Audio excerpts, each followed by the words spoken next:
9 letras. Es la palabra favorita del marketing religioso y el final feliz de todas las películas de domingo por la tarde. 9 letras que hemos gastado de tanto usarlas. Si entras hoy en una iglesia, o si escuchas una canción de autoayuda, o si ves el clímax de una película de Hollywood, la redención suena a música de cuerdas, a luz blanca y a un borrón y cuenta nueva. Nos han vendido que redimirse es un suspiro de alivio, una palmadita en la espalda del universo diciendo, no pasa nada, todo está perdonado. Esa versión de la redención es una estafa. Es una versión descafeinada, domesticada y, sobre todo, profundamente inútil para entender la realidad humana. Porque la redención no nació en el mundo de los sentimientos. Nació en el mundo de los activos financieros. Nació en el barro de los mercados de esclavos, en el hedor de las prisiones por deuda y en la precisión quirúrgica del derecho romano y hebreo. La redención no es un «lo siento», es una transacción de rescate.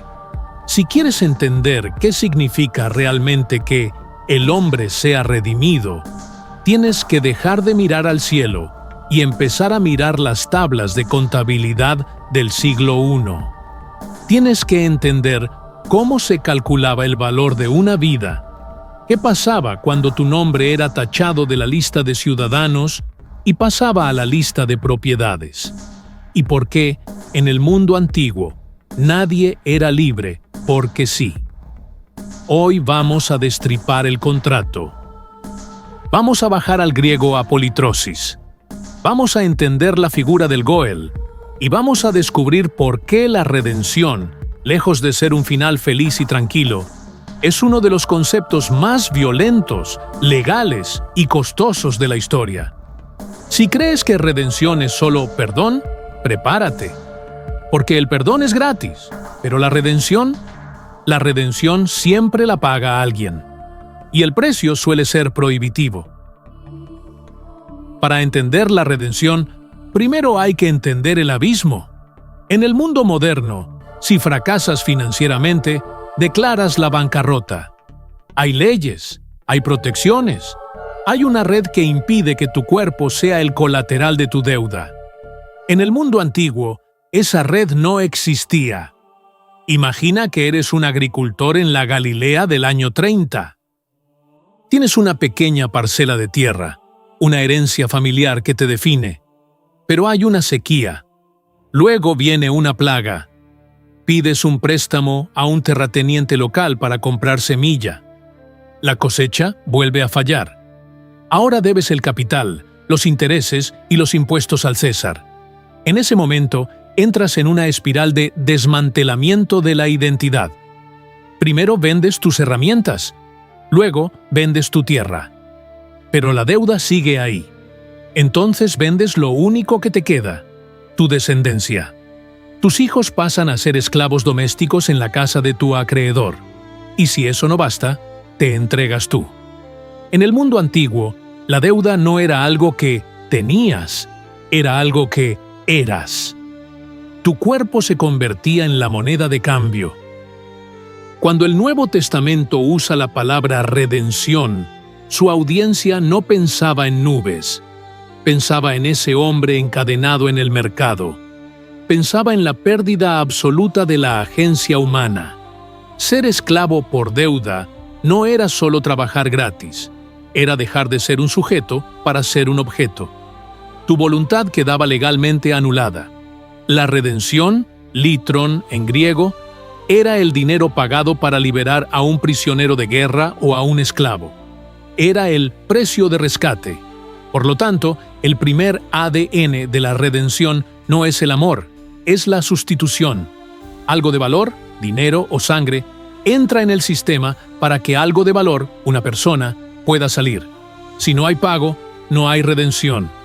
El perdón dice, olvida. La redención dice, alguien pagó. Si nadie paga, no hay redención. Solo hay palabras bonitas.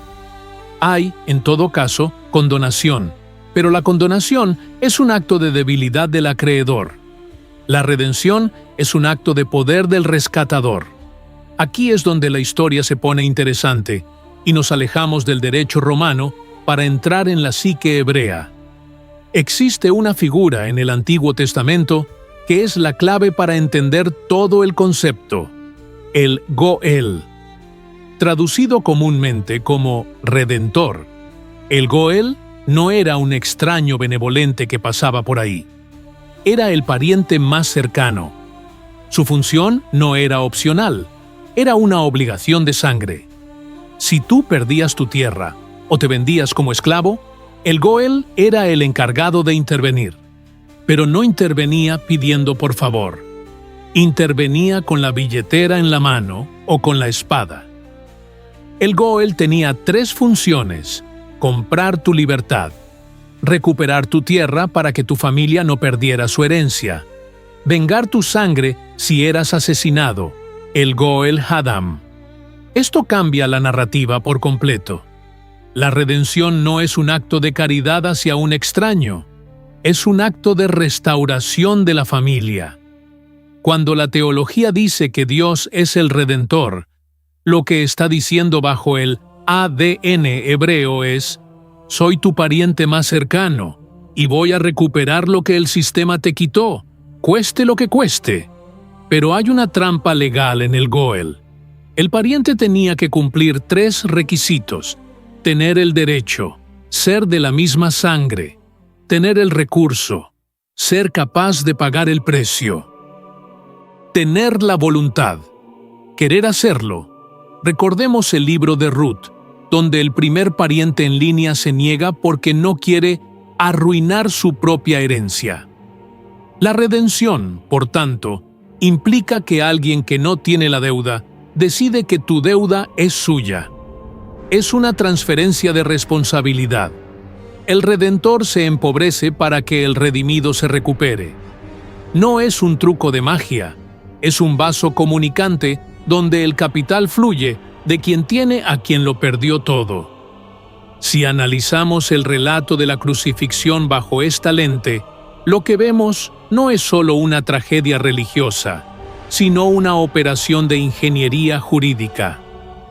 Pablo de Tarso, que era un ciudadano romano y un experto en la ley judía, utiliza un término brutal en su carta a los Gálatas.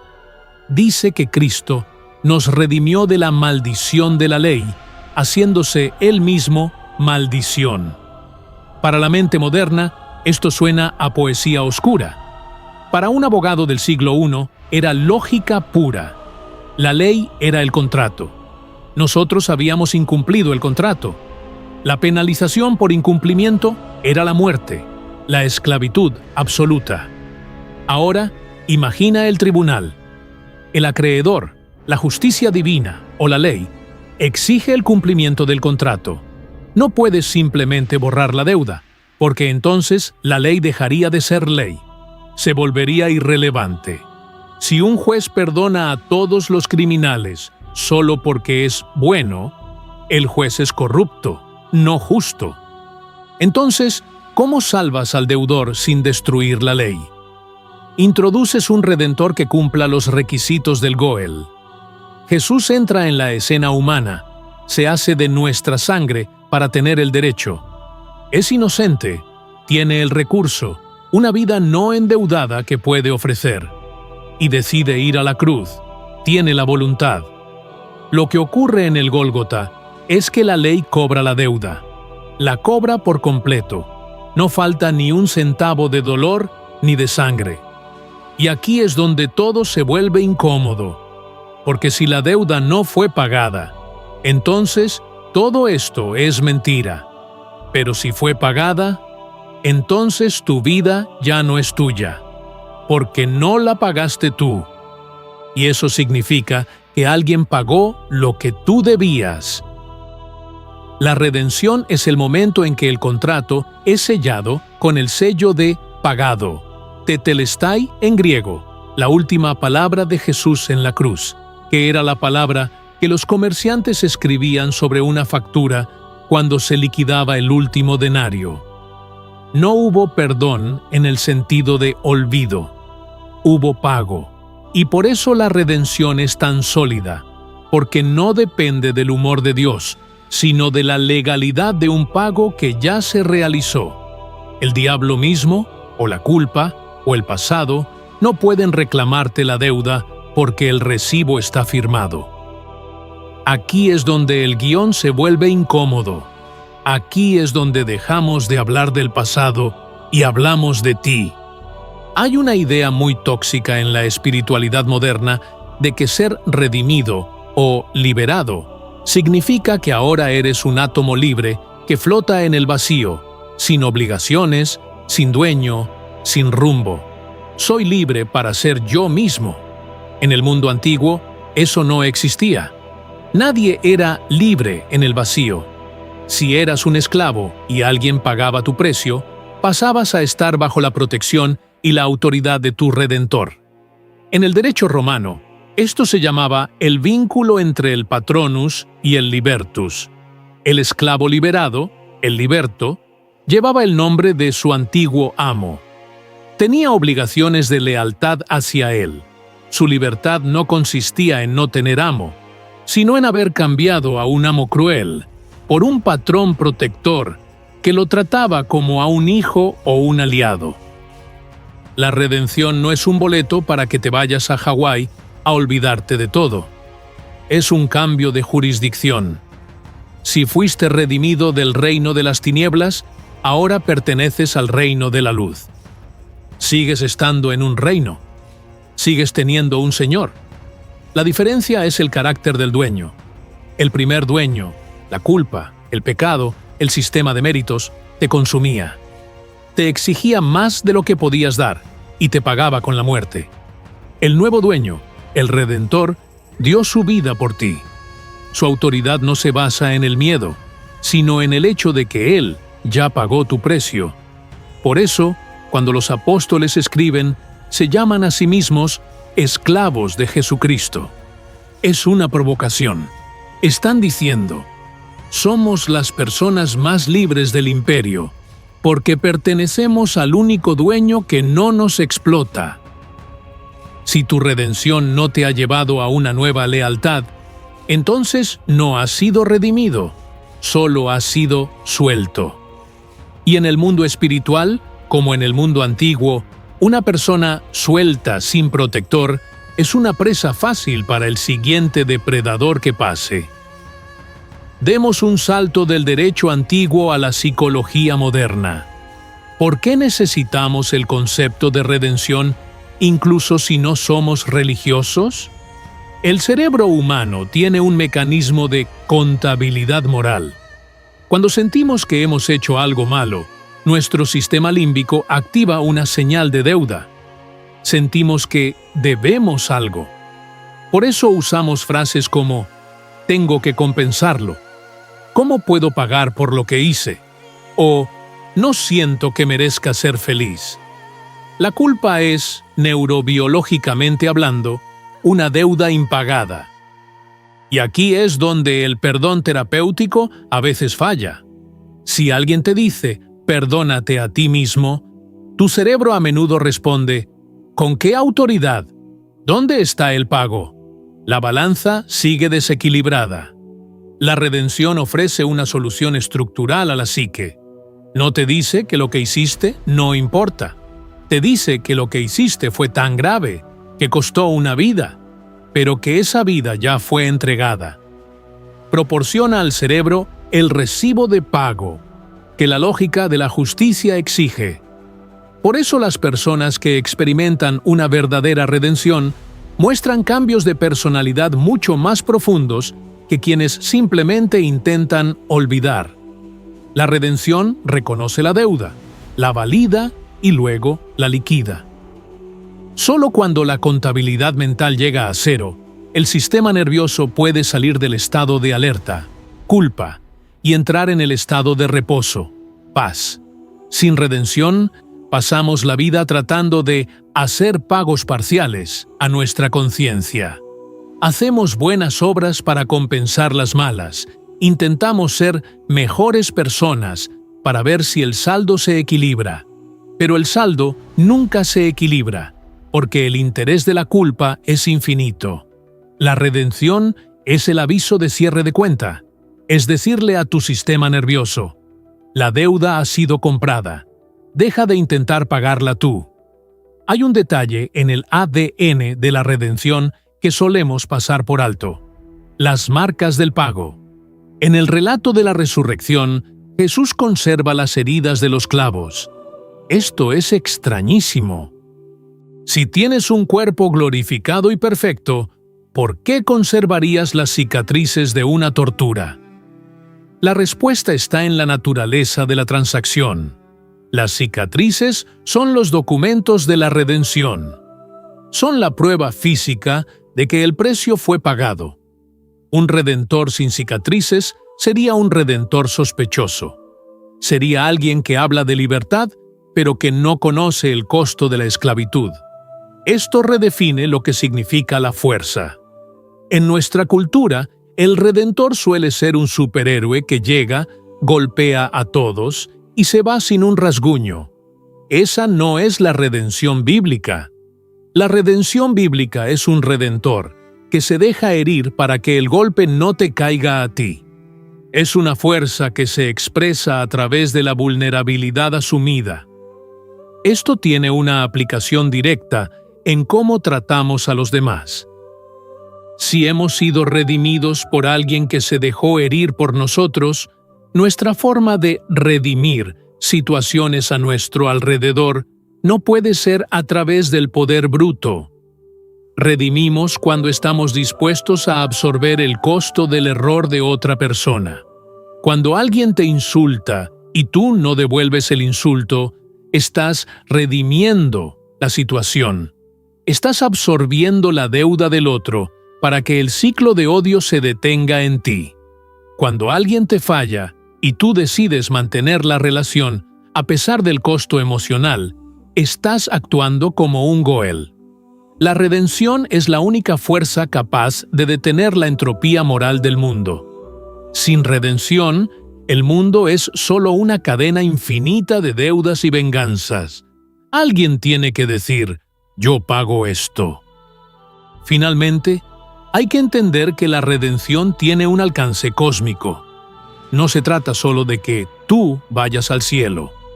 Eso es un individualismo que el texto original no reconoce. La Biblia habla de la redención de la creación. El concepto es que el mundo entero, la naturaleza, la cultura, el arte, la política, están empeñados, están bajo una gestión defectuosa. El Redentor no viene solo a sacar a unos pocos supervivientes de un barco que se hunde. Viene a reclamar la propiedad del barco y a restaurarlo por completo.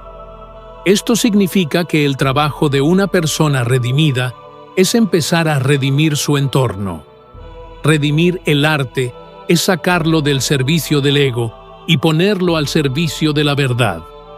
Redimir los negocios es sacarlos de la explotación y ponerlos al servicio del bien común. Redimir la familia es sacarla del ciclo de trauma heredado y empezar una nueva genealogía de gracia. Si la redención fuera solo perdón y nada más, sería un escape. Pero como es una compra, es una reclamación de territorio. El Redentor está diciendo: este mundo es mío, yo pagué por él, y voy a limpiarlo cuarto por cuarto.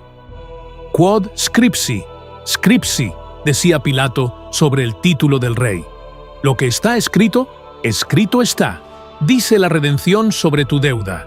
Hemos recorrido la economía antigua, el derecho de sangre, la neurociencia y la paradoja del poder. Y todo nos lleva al mismo punto de tensión. La redención es el regalo más caro del mundo, y por eso mismo es el que más responsabilidad genera. Si aceptas que has sido redimido, estás aceptando que no eres el dueño de tu vida. Estás aceptando que hubo un precio de sangre por tu libertad y que ahora vives bajo un nuevo patrón. Esa idea aterroriza al hombre moderno. Preferimos la idea del perdón sin compromiso. Queremos que Dios nos diga, estás bien, mientras nosotros seguimos siendo el centro de nuestro pequeño y quebrado universo. Pero la redención no te deja ahí. Te saca de la celda, te quita los harapos, te da un nombre nuevo y te pone a trabajar en un reino que no se acaba. La pregunta con la que quiero dejarte es esta. Si hoy miraras tu vida no como una serie de errores que intentar olvidar, sino como una deuda que ya fue liquidada por alguien que te ama, ¿qué harías mañana? ¿Cómo caminaría un hombre que sabe que no debe nada a nadie, excepto amor a su Redentor? Esa libertad da miedo, porque ya no tienes la excusa de tu pasado para no avanzar. Ya no tienes la excusa de tu culpa para quedarte paralizado. El recibo está firmado. La puerta está abierta. La mayoría de la gente quiere perdón. Muy pocos quieren redención, porque el perdón no te cambia la vida. La redención, sí. Si este análisis te ha servido para quitarle el polvo religioso a una palabra vital, suscríbete. No estamos aquí para darte mensajes reconfortantes. Estamos aquí para entender los mecanismos de la realidad que han estado ahí por milenios. En el próximo video vamos a hablar de la justicia y por qué no es lo que piensas. Destripamos textos, no los domesticamos. Hasta el próximo capítulo.